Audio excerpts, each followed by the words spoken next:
Good morning, everyone. Thank you for joining us. This is Gather for Her from Powerhouse Impact Media Group. We are currently live on LinkedIn and on our Facebook page. If you're just finding us, Gather for Her is a co-created conversation. This is not an interview series. It's not even really a conversation. It's a co-creation of minds, of listening, of hearts, of coming together, harvesting the wisdom between us. Powerhouse is a house of leaders for global impact, and we walk beside change makers. And today we are blessed to be here with Sami and Ecko Aleck. Both are Indigenous women, and they are here to lead a wellness reset on the leader path on March 20th. They are change makers that we follow, and we get to learn from them today in our conversation. I am grateful to be here from Nehualaquam, also known as Bowen Island, on the traditional, ancestral, and unceded lands of the Squamish people. And their story lives in my story, and my story lives in their story. And I'm going to pass to you, Shar, to open us in our usual Gather way.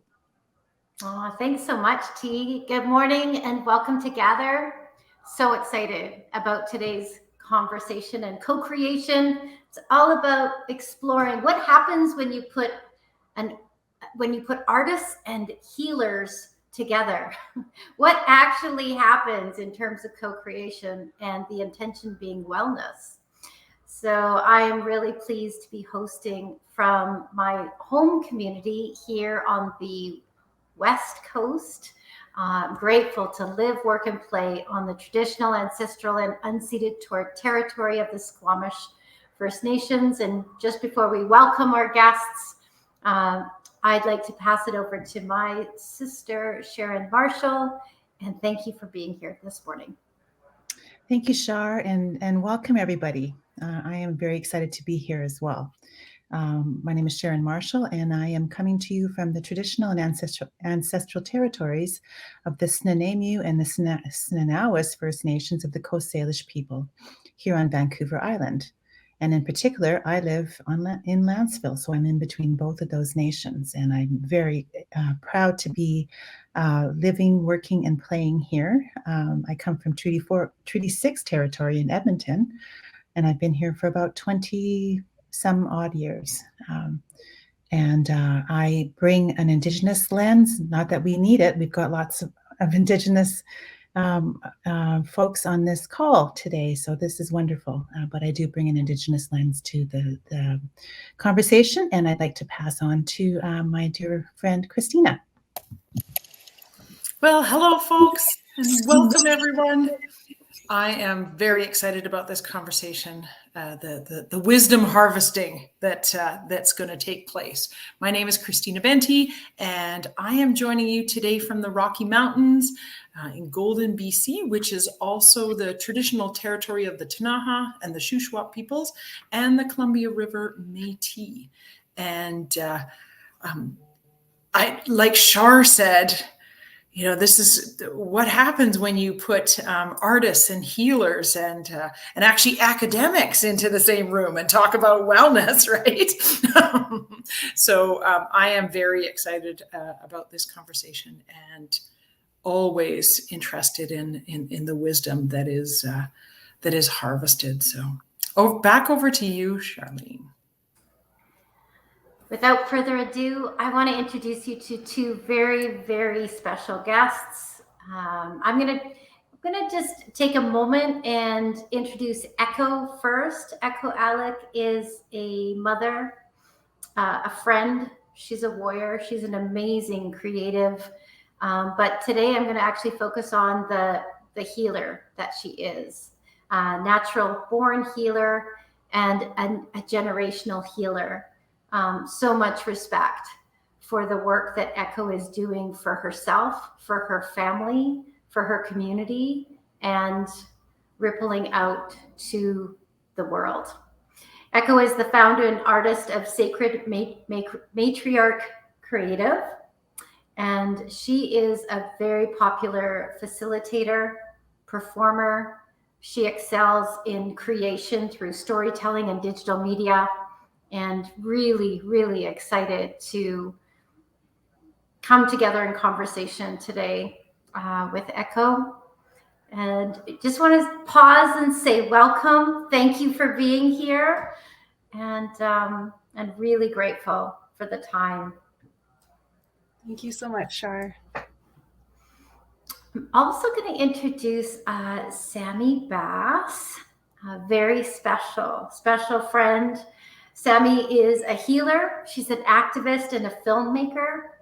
And she has been a guest on Gather for Her once before. And we enjoyed the conversation so much. We wanted to pull back and go deeper.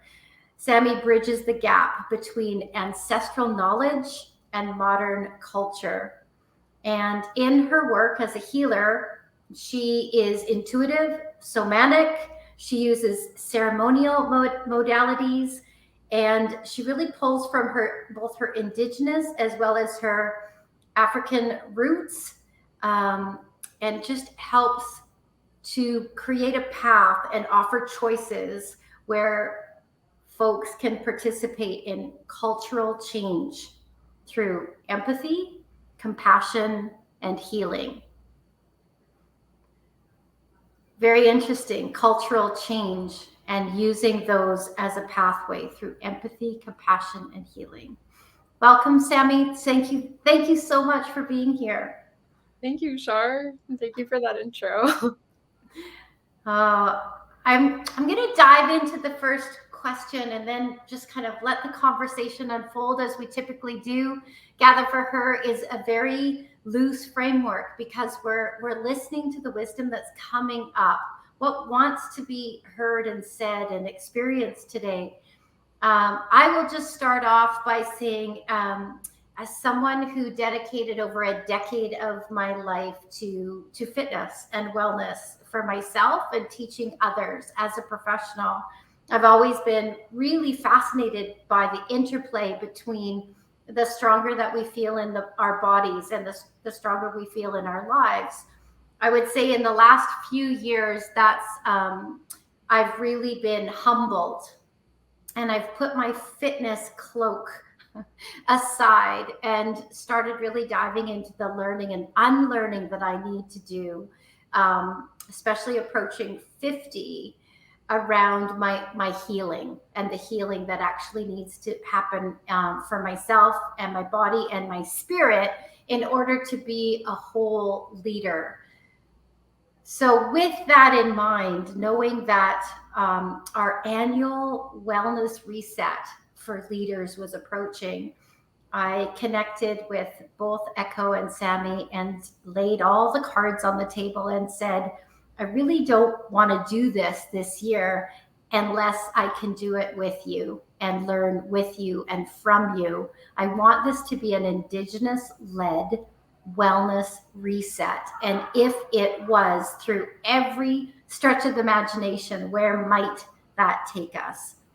And so today, I would like to just kick off by asking Ecko and Sami, when you heard that and just bringing your gifting into this experience for leaders, what are some of the things that started to come up for you, and how do you think a wellness reset might fit into this whole conversation of whole leadership? Ecko, I'm going to start with you, if that's okay. Sure. In order to acknowledge or to even begin to dive into this, we first have to acknowledge where we've been.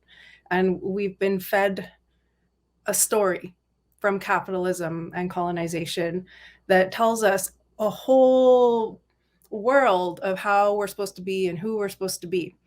And much of that separates our personal self from our business self, our personal self from whoever we are out in the world. When we root down and really step into ourselves as whole humans, we are including all of the aspects of us that connect in different ways in the different areas of our lives. Who I am as a CEO is 100% connected to who I am as a mother, who I am as a member of my community, who I am as a partner. All of it is interconnected. And if it's not, then we are creating separation within ourselves, where we are not able to show up as our whole self. So I am completely obsessed with the idea of pulling apart capitalism, just unraveling it at every area possible, and replanting seedlings of ways of being that allow us as humans to show up as our whole selves in all that we are. And that comes with all of the different energy cycles we are in. We are not highly vibrational all the time. We have low days, and it's okay. We have to be okay with that. We don't have to show up and be sparkly all the time, right? So there's this acknowledgement and self-compassion with ourselves and each other to show up exactly as we are in all that we are. I'm going to swing over to you, Sami. When you first got the invitation to start to kind of collaborate and co-create with Ecko and just start to put together some pieces, what came up from you knowing the giftings that you are really exploring for yourself and with your clients right now?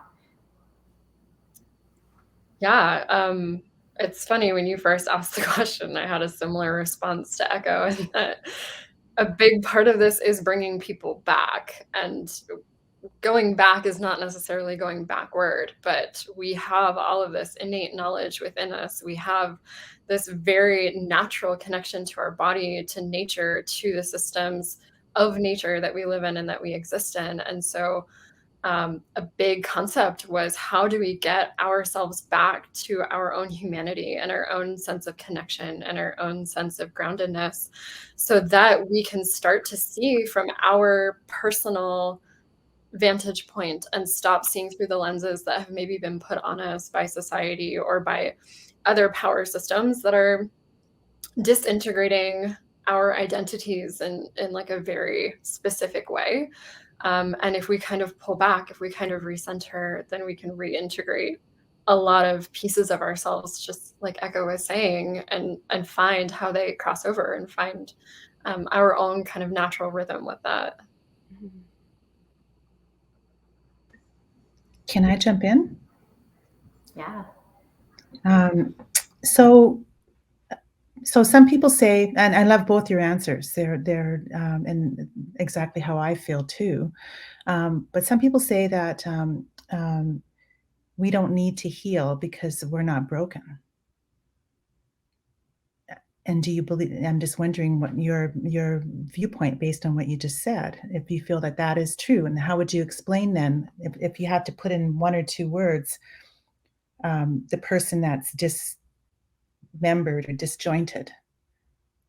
Like how do you explain that? Is that a broken person, or you know, I don't know who wants to tackle that one. Well, yeah, I was just going to kick it off, and over to you, Sami. I was going to say it's interesting that you asked this question right off the bat, because the key analogy we've been playing with is directly related to this question. Yeah, we have been playing with an analogy that includes brokenness as part of it. But I think what first came to mind was that broken itself, like as an identifier, feels like an identity given to us, or like a shame narrative given to us, right? Is we're meant to not be broken in order to be participatory in the societies that we live in.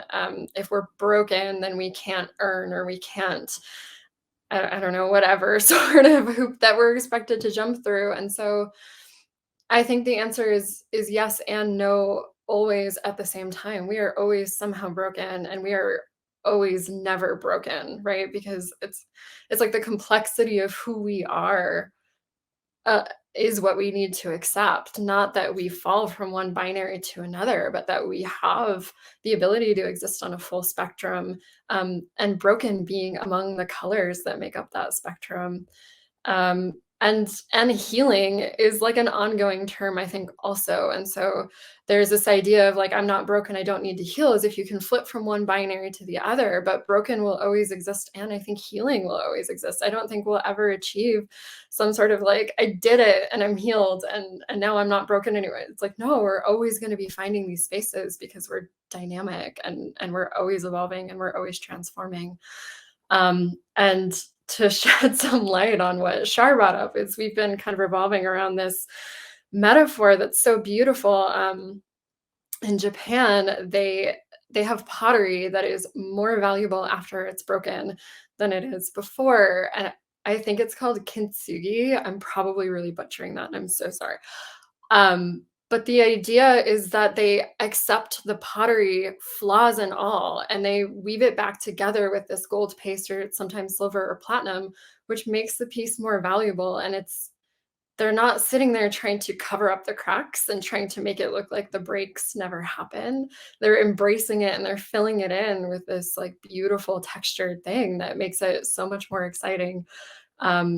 And so much more complex in its story. And I just think that's so beautiful. And that's kind of a vantage point we've been coming from with this.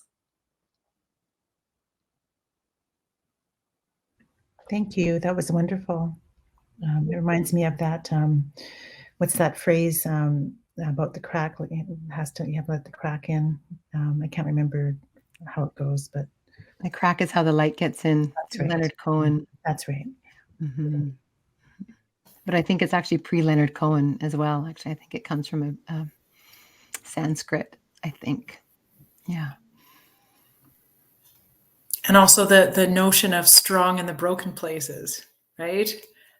What a good question, Sharon, because I think that's kind of a fascinating concept, is that our shadow and our light coexist. It makes us interesting and diverse and complex, and it's the messiness and beauty of being human that allows that to exist. I love that. Yeah, great question, and awesome discussion. Can I take it another step on that? What comes up for me is, we've had conversations on Gather before about, to lead. As we step forward in the way that we lead, we want to take responsibility and be what we've been saying, whole leader. And because, Shar, things that you said before, broken leaders don't make good decisions, kind of thing. And so I'm curious, from a concept, I really get it. We always bring all parts of ourselves to the table, the parts that are collected, the parts that are not collected, the messy bits, all of it. I'm wondering, because this is being offered on the leader path, where we're supporting change makers and people who are wanting to step forward in how they lead, how do you suggest, or how do we apply these cracks in how we lead? How do we take responsibility for them? Or, so that sometimes our wounds can run the show, is what I'm trying to say. Right. And so how does that work? Or where do you want to go with that? How about that? I can jump in there. As leaders, our probably number one responsibility is to hold a safe space, or a sacred space, or a brave space, however you want to describe it. In order to do that, you first have to be it within. You have to hold that space within your being. Those pieces that are quite often inner child woundings, life is a spiral, right?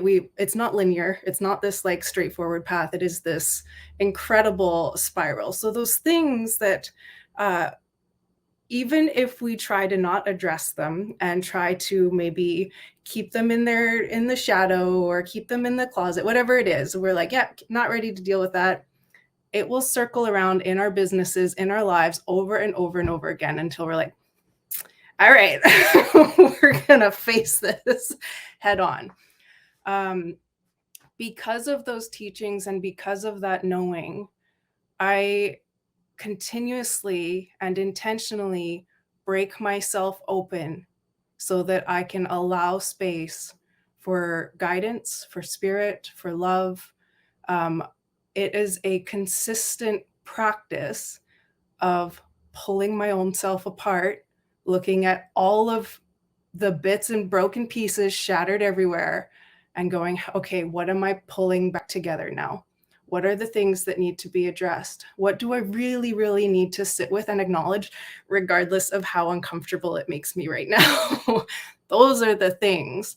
Those are the things that really need our attention. They mostly need self-compassion. Compassion, compassion, compassion. The rest of the world is harsh enough on us. They don't need us to battle against ourselves within. It's this creation of soft and sacred space to say, I see you, I hear you. Quite often that practice for me is actually a conversation with my inner child of like, I have this visual of like me wrapping a blanket around her and just being like, it's okay, I got this now. You can rest, you can play. So those kind of whatever works for each individual, right? We all have things that speak to us. I'm very much like a visual person, so I will create the space to literally create that image of pulling myself apart and then going, okay, what needs to be looked at? What needs my attention? What is trying to speak to me right now? What is continually showing up in my life and my business that will not go away? All right, that's the thing. Yeah, so it's intentional practice and self-awareness. With greater awareness comes greater decision making. Thank you. Thank you. I think culturally, good golly, we've just done a number on ourselves with like, you remember, the Staples That Was Easy button, the easy button. It's like, I think we have like an override button. We're like, override that. And what I'm hearing you say, Ecko, is the practice of awareness and full seeing transparency, which I really connect to your work and Christina as illuminating and watching the story and go, oh gosh, and how curious can I be? Yeah. Thank you.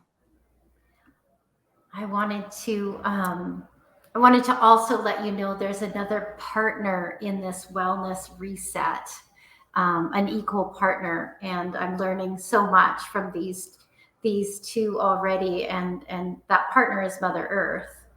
She is a very, very big part of how we're approaching the practice in a new and different way.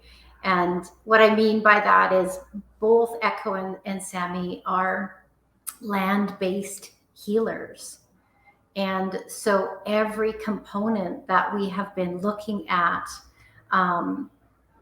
every cycle, every piece that we've been turning over, it's almost like Mother Earth is sitting there with us, exploring and being part of that conversation. What if she, and she is, what if she was sitting here in this conversation? What would she have us know about our own wellness and interconnectedness and wholeness and brokenness and healing and leadership? So I don't know where that takes you, Sami, but one of the pieces I've really learned from you is a deeper appreciation of what comes from the land and our interaction with the land. And I'm just curious where that takes you next. Yeah, I have like full body chills as you're talking, just like feeling the energy. Um, yeah, a thing that's so important to me to reflect on with my relationship with Mother Earth, and that I remind myself in my blessing every morning is that she is the arbiter of unconditional love. Like she is constantly showing us what unconditional love looks like.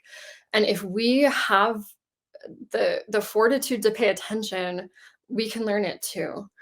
And there's never a time in which Mother Earth would say, you are not worthy of being here. You cannot stand on my ground. You cannot, like she is so accepting. She is always providing. She is always giving. She's always teaching. And if we can settle into that, we can remember that's what we talk about is like universal truth and love. It's not the like love and light, like bypassing dismissive thing. It's like, no, this is the relationship. This is how we find our worthiness. This is how we come back to truth. And the truth is, if we have big emotions, we can walk into the woods and there's space for them. The trees aren't going to wilt and be like, oh, don't do that here. Like, no, she has space for us. And if we need food, she's growing food for us. If we need space, she's just always teaching us this is love, this is love, this is love. And like what a reflection of how we as a society have been treating her back, of how we're interpreting love, right? It's like we're constantly trying to fill our wounds with taking. We are constantly, hurting the earth and taking advantage of the earth. But that's such a reflection of our ability to love and to understand the unconditionality of how that is. And so she's full of lessons that recenter us, not just in ourselves, but in our communities and in the world at large, because she's the great connector. And so I think like in our approach to it, just coming back to these moments where we've missed connection, or we've like even conditioned ourselves out of connection, right? Because we're always in relationship with earth. Like even in my indoor apartment right now, I'm in relationship with earth. And if we can come back to how that's always functioning and how that's always informing, then all of a sudden we have such a greater expanse of love and knowledge and connection than we might even realize. I just have to jump in and say thank you for saying that, Sami, because I absolutely believe that we are in relationship with Earth. Even if I'm not outside, I have a relationship with Mother Earth, and I'm in relationship with her, and so that just gave me a little thrill to hear you say that, because I honestly believe it. Thank you. I just want to jump in and say, if you've just joined us, if you're brand new, you've just found us on LinkedIn or Facebook or YouTube, wherever you are, you've just landed in a Gather for Her co-created conversation from Powerhouse Impact Media Group. Powerhouse is a house of leaders for global impact, and we walk beside changemakers. And today we're talking to changemaker Sami Bass and Ecko Aleck. And on March 20th, this is our March is a big month, International Women's Day. There's a lot going on in March. And our third week, we also have the spring equinox. On our third week in March, we're kicking it off on March 20th with an Indigenous-led wellness reset. And we're unpacking what that means here today. So if you're just joining us, welcome, welcome, welcome. And please, make comments. We will respond to them. I'm wondering, Ecko and Sami, if you can just guide us a bit through what we can expect, maybe, or Shar, over the next, tell us a little bit about the Indigenous-led wellness reset. And it's 4 weeks, and they can get on, I'll do this bit. They get on the leader path. You can even check it out free. We've got all that. Just go to powerhouse.com. You can find it, but tell us about the reset. Yeah. I'm going to pass to Ecko on this question. I will set up a bit of context, and what I greatly appreciate about it is that it is non-linear in its approach, but it does follow the natural cycles. As a fitness person, it's very much like day one, and I'm going to hop on the scale, and then I'm going to do this, and then I'm going to, right? And we're really not approaching it that way. But I am going to pass to Ecko, because the vision and the framework has very much, I would say, come from her vision and then blossomed from there. But Ecko's been doing amazing land-based healing and frameworks, putting energy into it for a very long while. So I just feel like I want to pass to her and let her share a little bit on that. Thank you, Shar. I have to start with the best part about jumping into a conversation with Sami and Charlene every week has been absolute magical synchronicities. So our very first phone call, I think it was like maybe my second time meeting Sami. Everything that came out of either my mouth or her mouth, we're like, I was thinking that. That's exactly what I was going to say. Oh my God. Yeah, that's the thing I was just seeing. So that is always confirmation for me that I'm in the right spaces for these things that I'm continuously seeing to be birthed or to be presented or to finally be shared. There's a lot of times where those things they'll just circulate for a while. I'm like, not sure what's happening with that yet.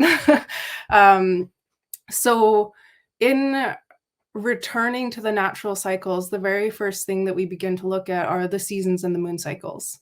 And we're flipping it because quite often we will begin things on a new moon. So the spring equinox happens right after the full moon. And we are starting it a little bit differently. And this is the beautiful thing about energy work, is it is observing what is happening right now and how do I respond to that instead of bulldozing my way in with this is the program. So full moon energy is very much about acknowledging, releasing. It's looking at what do I need to let go of. Quite often our emotions run very high around a full moon. I don't sleep very much around a full moon. So there's lots of like this kind of energy, right? So we're starting it in kind of a way of what are we letting go of? What are we releasing? What are we celebrating? You made it this far. That's amazing. The last 2 years have been what? We don't even know, but we're here and we're here together. So let's celebrate that. Let's celebrate. And we have some tools that we are going to weave together so that we can each walk away with the things that serve us best in whatever phase and stage we are in. So we're following those moon cycles, and it goes from this release to replenishing, to setting those intentions, to renewing, and all the way to the full moon in April, which is another celebration of we made it through this together. We did a journey together, and it's incredible. And so woven within that, we really wanted like a fully immersive experience of things that participants can see, things they can hear, things they can go do without overloading it, right? Nature is simple. She is very, very, there is absolute magic in simplicity, in being able to just tune in for a moment. You know, sometimes just going and sitting by the water or sitting by a tree is all we need, but we don't make time for it.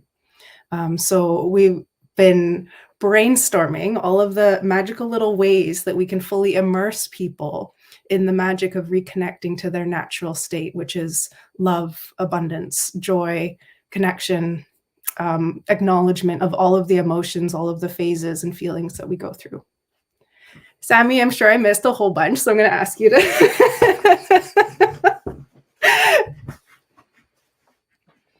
I thought you did a great job. That's how I would have answered. Yeah, it's really earth-based. I mean, it just goes back to everything we said before. It's like reconnecting people to the earth, and also allowing them the flexibility to exist as really dynamic and really complicated beings, because that's what we are. Yeah. I just want to add, and then I'd love to open it up to anyone that might have a question regarding any specifics. But I think what I love about this experience is that we're really playing into the artistry of wellness. Again, being able to work with two artists in this experience. So what might a fully immersive experience that's multisensory, you know, because we're working through media and a digital platform, we can pull the senses into it. But what might a fully immersive experience feel like that isn't overwhelming? And I'll go back to my fitness background for a moment. I have had many women, and myself, I've fallen into it as well. But if they don't have 90 minutes for a workout, then what's the point? Right? And it's like, you know what? 10 minutes is good. Do you know what the benefits are of movement and breathing and just release for 10 minutes? And so there's so many opportunities to just reimagine a new Indigenous-led approach, following the patterns that are gifted to us from Mother Earth in our natural cycles. What might that look like? Because it wasn't shared with us on the covers of the fitness magazines in the past, can I just say? So I'm curious if that brings any of the co-hosts any questions. And I would like to just offer in closing just one intention that we hope to bring as the creators of the Wellness Reset. That would be my piece. We've got some clear intentions around it. I just want to jump in for a second, because one of the things I think that's really key, especially for the folks that are listening to this, is that, and this goes back to something Ecko said, and she's like, it's simple. And sometimes simplicity, it's so simple. It's like, it can't be that simple. Do I really need a glass of water? Like, is it that simple? Is it that simple that I need to sit with my inner child and calm her down and give her a cup of tea or a glass of juice? Is it simple? Is it so simple that I need to walk on the earth? I need to feel my feet on the ground. And so we have a tendency to bypass that. And so I am curious, and Ecko and Sami, where does that take you? That because again, it all sounds so simple that it's easy to bypass and ignore. One of the things that kept coming up from the very beginning of our conversations is trust. Trust the process. Trust the natural abundance. Trust the reciprocity of Mother Earth. Trust yourself. We do not hold space. We are not taught to hold space to trust ourselves. So this is really an opportunity to lean all the way in with curiosity, to trust yourself, your own energies, your own natural knowing. I can move through programs and be like, that sticks with me. That sticks with me. I like that. That is not for me right now. After learning how to trust myself and like what I need to grow this next little stage after breaking myself open. So it's really, really, yes, simplicity. Trust is complicated.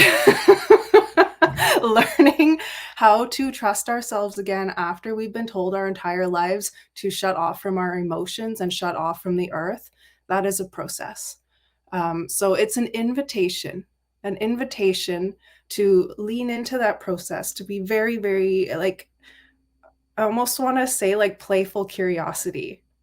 What if I were to say yes to this? And just listen to your body, like hold that like few seconds. What if I drank a whole glass of water right now? What does that do to your body? What if I went and sat by the river, a lake, ocean? What does the idea of that do to your body? Like, our body is sending us cues all the time and we're not listening. It really is simple. But our mind and the world we've grown up in makes it super complicated. So yeah, this playful curiosity is the invitation I would like to offer when stepping into this or becoming curious about it. I want to say, for anyone tuning in whose brain might be going, okay, this sounds great, but how do I do it? Where do I do it? La, la, la. Don't worry. It's all going to be put in the chat. And the reason why I'm not going to put it here is because this is an evolving piece, is what I see. And certainly in co-creation and in the way we work in the house and on the leader path, that this conversation is a conceptual conversation, and it all actually lives in this concept. It's all here, but how it's practiced will show us. Like, we'll learn it as we go. So please know, for all the people wondering, okay, great, I need the box ticking. When am I plugging this into my calendar? No, don't worry. We're going to put it in the chat. We're going to put it there. And please stay in to this conversation, because this is actually all you need.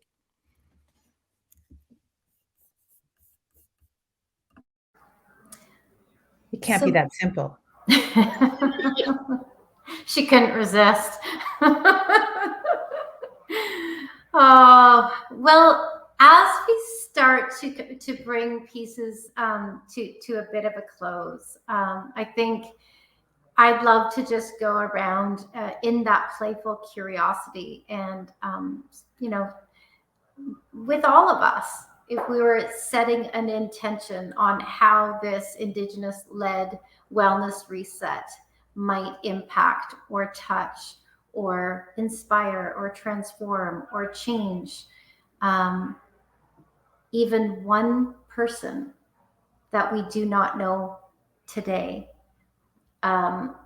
what might that intention be that you would set for it? And I'm happy to start, and I'll pass off. But I think I think the word that comes up for me around intention is holding space for greatness, and the vibration of what that greatness might feel like through all parts of your body. And just coming to an opportunity like this with that intention would be one of my wishes. And I'll pass it to Christina.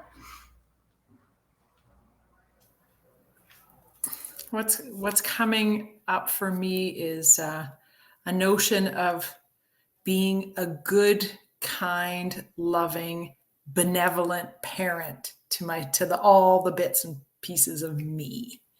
So, and that's that's what's coming up for me.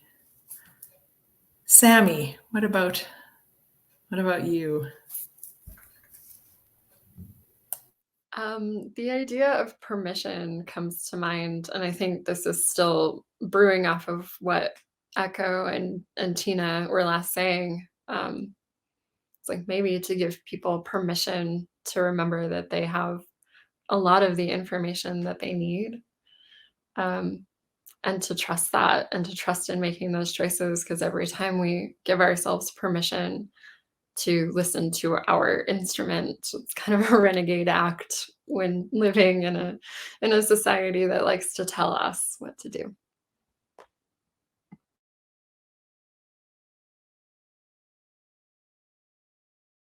I can go. I'm going to take that, I think, build on that, as someone who is moved by story, and really, my deep wish for every person is that they hear their own beautiful narrative they've been entrusted with in their being.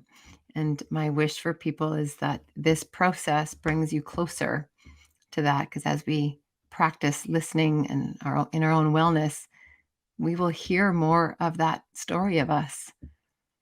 Yeah. Sharon, I'll pass to you. So the word that came up for me was intention. And so with intention, I feel a huge responsibility to myself. And so I would wish that upon everybody, that they feel that same responsibility to themselves, that they deserve the best. We all deserve the best. Ecko? Similar to Sami as per usual. My my greatest hope would be for each human who is impacted in any sort of way, receives any sort of ripples from these conversations or from this medicine, is that they remember that they belong to the land. They are of the earth, moon, and stars, and to utilize that knowing to establish sacred boundaries and shake the world up because we need it.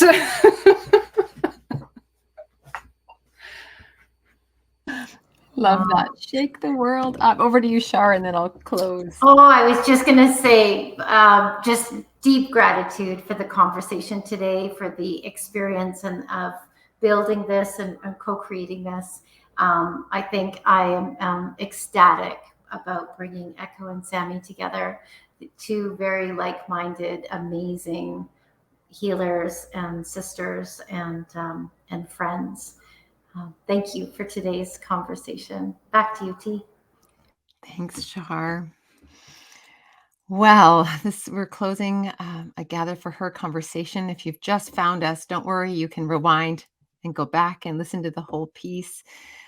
Gather for Her is a co-created conversation, wisdom harvesting between the energies and the connections between us. Gather for Her is part of Powerhouse Impact Media Group, where we walk beside changemakers. And today we were with Ecko, Aleck, and Sami Bass. The two of them, with Charlene, the founder of Powerhouse, will be leading an event starting March 20th, an Indigenous-led wellness reset for leaders across Turtle Island. And that's you. So we invite you to come on into Powerhouse. You can actually try the leader path for free and just see if this is a community that is really speaking to your heart, and come and learn and lead with us. So go to powerhouse.com and the pop-up will show up as they do, and you can opt in there. So thank you, Ecko and Sami, and my sisters, Sharon and Shar and Christina, for this wonderful conversation. Please join us, and we will see you again on the path and in Gather for Her. Thanks, everybody. Thank you. Cook's Jam. Thank you.